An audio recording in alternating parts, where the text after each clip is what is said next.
ಹಸ್ವಾಗ್ತಾ ಇದೆ. ನೀನು ಬೆಳಗ್ಗೆ ಚೆನ್ನಾಗಿ ತಿಂದಿದ್ಯಾ ಅನ್ಕೊಂಡಿದ್ದೆ. ನಂಗೆ ಸಾಕಾಗ್ಲಿಲ್ಲ ಚಿನ್ನು. ನಾನು ಬರೀ ಒಂದು ಲೋಟ ಹಾಲು, 2 ಬಿಸ್ಕೆಟ್ ಪಟ್ನ, 1 ತುಂಡು ಮೂಳೆ ಹಾಗೂ ನೀನು ಸುಬ್ಬಮ್ಮನ್ ತರ ತಿಂದ್ಯಾ? ಅಜ್ಜಿ, ಇವತ್ತು ಏಕಾದಶಿ ಉಪವಾಸ ಅಲ್ವಾ? ಅಯ್ಯೋ, ನಾನು ಮರ್ತು ಬಿಟ್ಟೆ ಅಮ್ಮ. ಅಯ್ಯೋ ಅಜ್ಜಿ.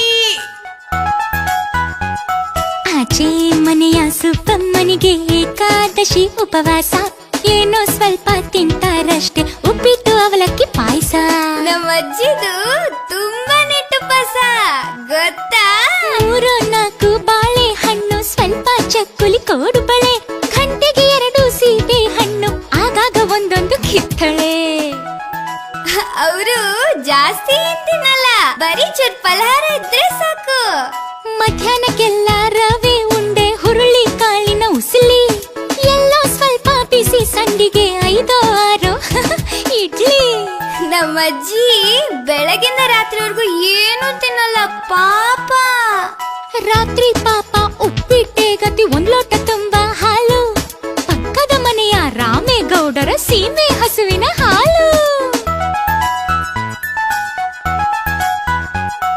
ಆಚೆ ಮನೆಯ ಸುಬ್ಬಮ್ಮನಿಗೆ ಏಕಾದಶಿ ಉಪವಾಸ.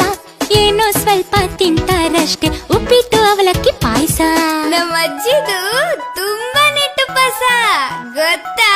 3-4 ಬಾಳೆಹಣ್ಣು, ಸ್ವಲ್ಪ ಚಕ್ಕುಲಿ ಕೋಡುಬಳೆ, ಗಂಟೆಗೆ 2 ಸೀಬೆ ಹಣ್ಣು, ಆಗಾಗ ಒಂದೊಂದು ಕಿತ್ತಳೆ. ಅವರು ಜಾಸ್ತಿ ಏನ್ ತಿನ್ನಲ್ಲ, ಬರೀ ಚೂರ್ ಫಲಹಾರ ಇದ್ರೆ ಸಾಕು. ಮಧ್ಯಾಹ್ನಕ್ಕೆಲ್ಲ ರವೆ ಉಂಡೆ, ಹುರುಳಿ ಕಾಳಿನ ಉಸಿಲಿ, ಎಲ್ಲೋ ಸ್ವಲ್ಪ ಬಿಸಿ ಸಂಡಿಗೆ, 5-6 ಇಡ್ಲಿ. ನಮ್ಮ ಅಜ್ಜಿ ಬೆಳಗಿಂದ ರಾತ್ರಿವರೆಗೂ ಏನು ತಿನ್ನಲ್ಲ ಪಾಪ. ರಾತ್ರಿ ಪಾಪ